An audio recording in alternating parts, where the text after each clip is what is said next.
Hello and welcome to study IQIS। My name is Amrit Upadhyay. आप देख रहे हैं daily news report for UPSC. Let's start this bulletin with the headlines.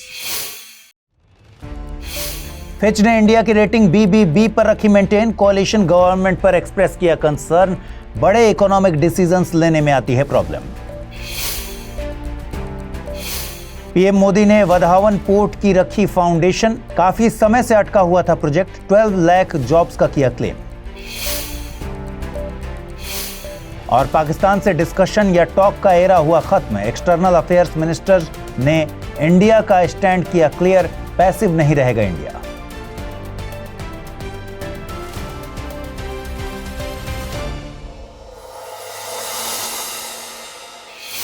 आइए शुरू करें। फिच रेटिंग एजेंसी ने इंडिया की रेटिंग को BBB पर मेंटेन रखा है। फिच ने ये रेटिंग इंडिया के medium term growth and strong external financial position के चलते दी है। फिच ने अपनी रिपोर्ट में इंडिया के बारे में 2 एस्पेक्ट हाईलाइट किए।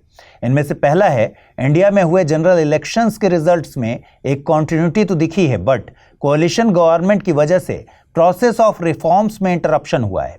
फिच ये बिलीव करती है कि government infrastructure, digitalization and ease of doing business जैसे रिफॉर्म्स को इंप्लीमेंट करती रहेगी, बट मेजर इकोनॉमिक रिफॉर्म्स से रिलेटेड डिसीजंस लेने में डिफिकल्टी हो सकती है। करंट फाइनेंशियल ईयर के लिए फिच द्वारा इंडिया की GDP ग्रोथ 7.2% एस्टिमेट की गई है। Also globally India fastest growing economies में शामिल होगा। एक तरफ फिच ने इंडिया की रेटिंग को एज इट इज रखा है। मूडीज ने अपने पहले के एस्टिमेट के कंपैरिजन में इंडिया के ग्रोथ रेट को हायर एस्टिमेट किया है। मूडीज ने 2024 में इंडिया की ग्रोथ रेट 7.2% एस्टिमेट की है। मूडीज के अकॉर्डिंग इंडिया ने इंडस्ट्रियल एंड सर्विस दोनों सेक्टर्स में स्ट्रेंथ शो की है। यू शुड नो कि फिच, मूडीज एंड S&P यानी standard and poor's credit rating agencies हैं, और ये इंस्टीट्यूशंस किसी इंस्टीट्यूशन, कंपनी एंड कंट्री को क्रेडिट रेटिंग देती हैं। जिसका मतलब ये हुआ कि ये एजेंसीज मार्केट में उनकी क्रेडिबिलिटी को एनालाइज करके एक स्केल पर रखती हैं, जिसमें AAA, BBB, AA, A जैसे पैरामीटर्स होते हैं। रेटिंग जितनी हाई होगी, क्रेडिबिलिटी उतनी ही बेटर होगी। इन रेटिंग्स के थ्रू इन्वेस्टिंग कंपनीज इस कंपनी या फिर कंट्री के रिगार्डिंग डिसीजंस ले पाती हैं। ये रेटिंग एजेंसीज कंट्री की overall economic and political situation को असेस करके रेटिंग्स प्रोवाइड कराती हैं। अगर किसी कंट्री की इकोनॉमिक कंडीशन अच्छी है बट पॉलिटिकल लेवल पर अनसर्टेनिटी है, देन उसकी रेटिंग डिक्रीज हो जाएगी। बिकॉज पॉलिटिकली अनस्टेबल गवर्नमेंट्स अच्छी इकोनॉमी वाली कंट्री को भी गिरावट की तरफ लेकर जा सकती है। जैसे अगस्त 2023 में फिच ने USA की रेटिंग को AA+ से AAA कर दिया था। इंडिया में क्रेडिट रेटिंग एजेंसीज को सेबी रेगुलेट करती है। इंडिया की क्रेडिट रेटिंग एजेंसीज में CRISIL, Iqra, care, brickwork ratings private limited etcetera prominent हैं। इस न्यूज की इंपॉर्टेंस को समझने के लिए let's consider a question asked bye UPSC in 2022. And question was, consider the following statements. In India, credit rating agencies are regulated by the Reserve Bank of India. The rating agency known as ICRA is a public limited company. Brickwork Ratings is an Indian credit rating agency. Which of the above statements are correct? Only 1 and 2, only 2 and 3, only 1 and 3, or 1, 2 and 3. And the correct answer is option B, only 2 and 3. Because India में RBI नहीं, SEBI credit rating agencies को regulate करती है। सिर्फ इसी information से हम ये डिसाइड कर सकते हैं कि फर्स्ट स्टेटमेंट इनकरेक्ट है और ऑप्शन बी इसका करेक्ट आंसर है। प्राइम मिनिस्टर नरेंद्र मोदी ने कल यानी 30 अगस्त को इंडिया के मैरीटाइम मार्वल वधावन पोर्ट की फाउंडेशन रखी। महाराष्ट्र के पालघर में लोकेटेड इस पोर्ट की estimated cost around 76,000 crore rupees है। देखिए, इस पोर्ट का डेवलपमेंट वर्क कई डेकेड्स से अटका हुआ था, बट इस ईयर जून में कैबिनेट ने इसे अप्रूव किया and finally prime minister has lead the foundation stone. Actually इस पोर्ट के रिगार्डिंग कुछ चैलेंजेस हैं। यूनियन कैबिनेट के अकॉर्डिंग इसे 17,471 हेक्टेयर्स के लैंड पर डेवलप किया जाएगा, बट लोकल पीपल का यह कहना है कि इससे पालघर के अराउंड कई विलेजेस अफेक्ट होंगे। लाइवलीहुड क्राइसिस को लेकर भी कंसर्न है एंड इकोलॉजी भी अफेक्ट हो सकती है। ऑन द अदर हैंड, लंबे समय से फिशरमैन कम्युनिटी इस पोर्ट के डेवलपमेंट को अपोज कर रहे हैं। उनका कहना है कि इस पोर्ट के डेवलपमेंट के लिए जिस लैंड को अप्रूव किया गया है वो फिशिंग के लिए एक गोल्डन बेल्ट है। वहीं गवर्नमेंट वधावन पोर्ट को लेकर कई क्लेम्स कर रही है, जैसे इस पोर्ट के डेवलपमेंट के बाद it will be one of the top 10 ports in the world. ये प्रोजेक्ट 12 लाख इंडिविजुअल्स के लिए एम्प्लॉयमेंट अपॉर्चुनिटीज क्रिएट करेगा। इसकी annual capacity 298 MMT that is million metric ton की होगी। ये एक all weather green field major port होगा। ग्रीनफील्ड प्रोजेक्ट का मतलब होता है प्रोजेक्ट पर काम बिल्कुल बिगिनिंग से स्टार्ट किया जा रहा है। जिस फील्ड पर इस प्रोजेक्ट का डेवलपमेंट होना है वो कंप्लीटली वैकेंट लैंड है। Companies usually greenfield projects choose करती हैं बिकॉज इनमें डिजाइन की फ्लेक्सिबिलिटी रहती है। न्यूज के अकॉर्डिंग ये पोर्ट 2030 तक ऑपरेशनल हो जाएगा। इसके ऑपरेशन में आने से इंडिया की मैरीटाइम कनेक्टिविटी इंक्रीज होगी एंड एक ग्लोबल ट्रेड हब के रूप में इंडिया की पोजीशन स्ट्रेंथन होगी। ये पोर्ट सस्टेनेबल डेवलपमेंट प्रैक्टिसेस को अडॉप्ट करेगा सो दैट एनवायरनमेंट को मिनिमम डैमेज हो। मिनिस्ट्री ऑफ शिपिंग के अकॉर्डिंग हमारी कंट्री में currently 12 major ports and around 200 minor ports हैं। मेजर पोर्ट्स का administrative control ministry of shipping के पास है, वहीं माइनर पोर्ट्स का सुपरविजन स्टेट्स के मैरीटाइम बोर्ड्स के पास है। यहाँ स्टेट का मतलब उस स्टेट से है जिसकी टेरिटरी में पोर्ट लोकेटेड है। मेजर पोर्ट्स को मेजर पोर्ट ट्रस्ट्स एक्ट 1963 के थ्रू और माइनर पोर्ट्स को IPA एक्ट 1908 के थ्रू गवर्न किया जाता है। डेवलप होने के बाद वधावन पोर्ट इंडिया का 13th मेजर पोर्ट होगा। आप हिंदी माध्यम से यूपीएससी की तैयारी तो करते हैं, मगर क्या प्रीलिम्स एग्जाम के मुश्किल सवालों से घबराते हैं?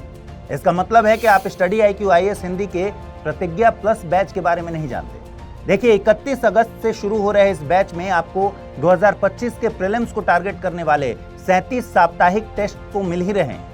साथ ही सबसे बड़ी खुशी के तौर पर मिल रही है हर टेस्ट के फर्स्ट रैंकर को 11,000 रुपए की पुरस्कार राशि। टेस्ट शुरू हो रहा है इसी 8 सितंबर से हर रविवार, जो चलेगा 18 मई 2025 तक। रिजल्ट का ऐलान टेस्ट के ही दिन शाम तक कर दिया जाएगा। तो अगर आप इन सुविधाओं को हासिल करना चाहते हैं तो अभी अमृत लाइव कोड यूज कीजिए और एडमिशन लीजिए। हाँ, एक बात और, इस समय स्टडी IQ पर चल रही है ग्रेट लर्निंग डेज सेल, जिसका लाभ उठाते हुए आप इस कोर्स को मात्र 23,999 रुपए में प्राप्त कर सकते हैं। ध्यान रखिए, ये छूट मात्र 31 अगस्त तक ही है। अब आपको कोई कंफ्यूजन हो तो amrit@studyiq.com पर मेल कर दीजिए। I think the era of uninterrupted dialogue with Pakistan is over। ये स्टेटमेंट है इंडिया के external affairs minister S Jaishankar का। इसका मतलब पाकिस्तान से डायलॉग या फिर टॉक्स का समय अब ओवर हो चुका है। एक्चुअली ये ओकेजन था डिप्लोमेट राजीव सीकरी की बुक लॉन्च का। राजीव सीकरी ने एक बुक लिखी है जिसका नाम है strategic conundrums reshaping India's foreign policy. इसकी लॉन्च के समय external affairs minister India and Pakistan के रिलेशंस पर बात कर रहे थे। इंडिया एंड पाकिस्तान के करंट रिलेशंस पर बात करते हुए उन्होंने कहा कि इंडिया पाकिस्तान के साथ रिलेशंस के करंट स्टेट से मे बी सेटिस्फाइड है या फिर नहीं, बट इतना सर्टेन है कि इंडिया पैसिव नहीं है। चाहे एक्शन पॉजिटिव हो या फिर नेगेटिव, इंडिया रिस्पॉन्ड तो डेफिनेटली करेगा। वहीं अफगानिस्तान के साथ इंडिया के relations people to people level पर बहुत स्ट्रांग हैं। वहां की सोसाइटी में इंडिया को लेकर एक गुडविल है, बट अब इंडिया अफगानिस्तान के मैटर में भी अपने इंटरेस्ट्स को इंपॉर्टेंस दे रहा है। अफगानिस्तान के साथ रिलेशंस इनहेरिटेड नॉलेज पर बेस्ड नहीं है। Apart from this, Afghanistan India के लिए यूएसए की एब्सेंस में डिफरेंट है। यू शुड नो कि यूएस आर्मी के डिपार्चर के बाद अफगानिस्तान में तालिबान रूल है। बांग्लादेश के साथ रिलेशंस पर एक्सटर्नल अफेयर्स मिनिस्टर का कहना है कि since the formation of Bangladesh, India and Bangladesh के रिलेशंस में अप्स एंड डाउन्स रहे हैं। इंडिया बांग्लादेश की करंट गवर्नमेंट से डील करेगा। दोनों ही कंट्रीज को कॉमन इंटरेस्ट्स फाइंड आउट करने होंगे। इस न्यूज की इंपॉर्टेंस को समझने के लिए let's consider a question asked by UPSC in prelims 2024। Question was, who among the following is the author of the books the India way and why India matters? Bhupender Yadav, Nalin Mehta, Shashi Tharoor और S Jaishankar. Correct answer is option D, Subrahmanyam Jaishankar. Assam इस समय 2 decisions की वजह से news में है। First decision ये है कि असम की लेजिस्लेटिव असेंबली में हर फ्राइडे को जुम्मे की नमाज के लिए हाउस को 2 आवर्स का ब्रेक दिया जाता था। अब इस रूल को अबॉलिश कर दिया गया। ये प्रैक्टिस 1937 से मुस्लिम लीग के सैयद सादुल्ला ने स्टार्ट की थी। असम गवर्नमेंट के अकॉर्डिंग ये डिसीजन लेजिस्लेटिव असेंबली की प्रोडक्टिविटी को इंक्रीज करने के एम से लिया गया है। सेकंड, असम लेजिस्लेटिव असेंबली से पास हुआ बिल है एक्चुअली असम लेजिस्लेटिव असेंबली में Assam compulsory registration of Muslim marriages and divorces bill 2024 pass किया गया। इसका purpose child marriage, non consensual marriage and polygamy को बैन करना है। इस बिल के थ्रू कॉलोनियल पीरियड से इंप्लीमेंट हुए Assam Muslim marriage and divorce registration act 1935 को रिप्लेस किया गया। नया लॉ दो मुस्लिम इंडिविजुअल्स के बीच हुई मैरिज को रेगुलेट करता है, जिसमें निकाह या कोई दूसरी सेरेमनी शामिल है, जिसके थ्रू दो इंडिविजुअल्स को Muslim personal law and Islamic customs के अकॉर्डिंग हस्बैंड एंड वाइफ बनाया जाता है। इस नए लॉ के तहत मैरिज के रजिस्ट्रेशन में काजीज का कोई रोल नहीं है, जो कि पहले लॉ में था। रजिस्ट्रेशन ऑफिसर गवर्नमेंट का registrar of marriage and divorce होगा। नया लॉ मैरिज के लिए कुछ कंडीशंस की बात करता है। फॉलोइंग कंडीशंस इसमें शामिल हैं। मैरिज से पहले विमेन की एज 18 ईयर्स एंड मैन की एज 21 ईयर्स होनी चाहिए। मैरिज में दोनों पार्टीज का इंडिपेंडेंट कंसेंट होना चाहिए। मैरिज की रजिस्ट्रेशन की इंफॉर्मेशन ऑफिसर को देने से पहले एटलीस्ट एक पार्टी इस डिस्ट्रिक्ट में रिसाइड करती हो एंड दोनों पार्टीज के बीच मुस्लिम लॉ के अकॉर्डिंग प्रोहिबिटेड लिमिट्स के भीतर रिलेशन नहीं होना चाहिए। पार्टीज का रजिस्ट्रार ऑफिस में मैरिज से 30 डेज पहले नोटिस देना होगा। इस पर अगर कोई ऑब्जेक्शन हो देन वो भी 30 डेज के अंदर फाइल करना होगा। अगर इन्वेस्टिगेशन के बाद रजिस्ट्रार मैरिज करने से रिफ्यूज करता है देन डिस्ट्रिक्ट रजिस्ट्रार के सामने और फिर रजिस्ट्रार जनरल ऑफ मैरिजेस के सामने अपील करने का प्रोविजन है। अगर मैरिज करने वाली पार्टीज अंडर एज्ड हैं देन रजिस्ट्रार को एक्शन लेना ही होगा। अगर ऑफिसर नोइंगली मैरिज कंडक्ट करा देता है देन उसे 1 साल तक की पनिशमेंट और 50,000 रुपीज तक का फाइन देना होगा। Now it is time for the term of the day and today's term of the day is strategic culture. Strategic culture का यूज इंटरनेशनल रिलेशंस में होता है। स्ट्रैटेजिक का मतलब है वॉर एंड कल्चर का मतलब यहां है traditions related to war. War के दौरान कोई कंट्री कैसे बिहेव करती है, hard power and soft power के यूज में कंट्री का एटीट्यूड कैसा है, ये कल्चर किसी दूसरी कंट्री को बता देता है कि इंटरनेशनल रिलेशंस में इस देश के साथ कैसे डील करना है। कंट्रीज का स्ट्रैटेजिक कल्चर उनकी हिस्ट्री से भी इन्फ्लुएंस्ड होता है। फॉर एग्जाम्पल इंडिया के केस में नो फर्स्ट यूज इंडिया की स्ट्रैटेजी का पार्ट है। आइए देखते हैं आज का rapid news. Ongoing Paris Paralympics में एक ही इवेंट में 2 मेडल्स के साथ इंडिया ने अपनी मेडल्स टैली ओपन की है। Women's 10 metre air rifle shooting में अवनी लेखरा ने गोल्ड मेडल जीता है एंड मोना अग्रवाल ने ब्रॉन्ज मेडल जीता है। यू शुड नो कि ये अवनी लेखरा का 3rd मेडल है। इससे पहले उन्होंने टोक्यो में 2 मेडल्स जीते थे। वहीं मोना अग्रवाल ने इस मेडल के साथ फर्स्ट टाइम पोडियम फिनिश किया है। अरेबियन सी में 1964 के बाद अगस्त में दूसरी बार आएगा cyclone. In fact Indian meteorological department ने गुजरात कोस्ट से दूर नॉर्दर्न अरेबियन सी में साइक्लोन डेवलप होने एंड ओमान कोस्ट की तरफ मूव करने का प्रेडिक्शन किया है। If it turns into a cyclone then ये एक रेयर इवेंट होगा बिकॉज मॉनसून सीजन में साइक्लोन की अकरेंस एक अनयूजुअल इवेंट है एंड इफ इट हैपेंस तो इसका नेम आसना होगा। This name is given by Pakistan. Deep depression area Indian border के काफी क्लोज है, जिसकी वजह से कच्छ और सौराष्ट्र में हेवी रेन्स एक्सपेक्टेड हैं। इन एरियाज को रेड अलर्ट पर रखा गया है because deep depression area India के भुज से अराउंड 60 किलोमीटर नॉर्थ वेस्ट में, नलिया से 80 किलोमीटर नॉर्थ ईस्ट में और पाकिस्तान के कराची से 270 किलोमीटर साउथ ईस्ट में लोकेटेड है। धूलीखेल नेपाल की फर्स्ट एंड एशिया की सेकंड हेल्दीएस्ट सिटी बन गई है। 2014 से ही धूलीखेल म्युनिसिपैलिटी ने ये स्टेटस अचीव करने के लिए वेरियस प्रोग्राम्स को इंप्लीमेंट किया था। ड्यू टू दिस धूलीखेल ने हेल्दी सिटीज के लिए वेरियस इंडिकेटर्स पर 65.48 पॉइंट्स स्कोर किए, जिससे वो वर्ल्ड हेल्थ ऑर्गेनाइजेशन WHO के हेल्दी सिटीज नेटवर्क का पार्ट हो गया है। ये न्यूज ऐसे समय में आई है जब सैटेलाइट से ऑब्टेन PM 2.5 डेटा के बेसिस पर नेपाल को वर्ल्ड की 3rd मोस्ट पॉल्यूटेड कंट्री बताया गया है। WHO का हेल्दी सिटीज प्रोजेक्ट 1978 में स्टार्ट हुआ था। इसका गोल इंडिविजुअल एंड लोकल अथॉरिटीज के लेवल पर एक्शन के थ्रू हेल्थ एंड वेलबींग को प्रमोट करना है। इस इनिशिएटिव को सभी 6 WHO रीजन्स में एस्टेब्लिश किया गया है एंड 1990 में ईस्टर्न मेडिटेरेनियन रीजन में भी इंप्लीमेंट किया गया था। Ministry of science and technology ने एक नई कंपोजिट मेम्ब्रेन डेवलप की है जिसे मिक्स्ड मैट्रिक्स मेम्ब्रेन नाम दिया गया है। इस मेम्ब्रेन ने डिफरेंट अमीन वेपर्स के एक्सपोजर में आने पर कलर चेंजेस एग्जिबिट किए एंड बिकॉज ऑफ दिस ये मेम्ब्रेन लेबोरेटरीज या फिर इंडस्ट्रियल सेटिंग में अमोनिया या अदर अमीन लीक्स को डिटेक्ट करने में हेल्पफुल होगा। Ammonia and other aliphatic amines humans के लिए हजार्डस हैं। इनका use chemical, fertilizer and food industries के लिए रॉ मटेरियल के तौर पर होता है। गवर्नमेंट ने वर्क प्लेसेस को विमेन के लिए सेफ बनाने के लिए शी बॉक्स पोर्टल लॉन्च किया। ये पोर्टल वर्क प्लेस पर विमेन के सेक्सुअल हरासमेंट की कंप्लेंट्स को रजिस्टर करने एंड उन्हें मॉनिटर करने के लिए एक सेंट्रलाइज्ड प्लेटफॉर्म प्रोवाइड करेगा। ये पोर्टल देश में internal committees and local committees से रिलेटेड इंफॉर्मेशन के लिए एक रिपोजिटरी की तरह काम करेगा जिसमें गवर्नमेंट एंड प्राइवेट दोनों ही सेक्टर शामिल होंगे।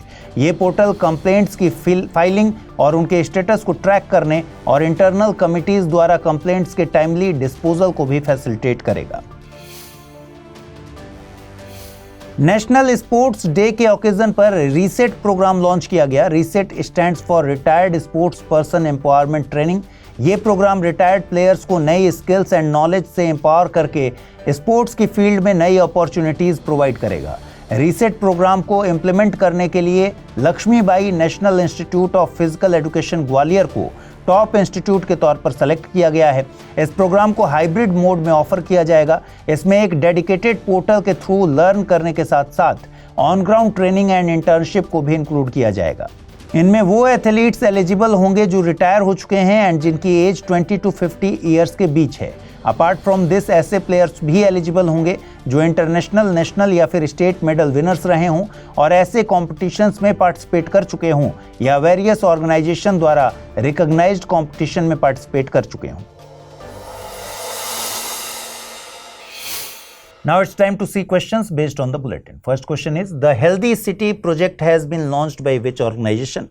WHO, World Bank, International Monetary Fund or IMF, International Labour Organization or ILO. Second question is, who among the following is the author of the book Strategic Conundrums Reshaping India's Foreign Policy? Rajiv Sikri, Subramaniam Jayashankar, Shashi Tharoor, Rajiv Maharshi.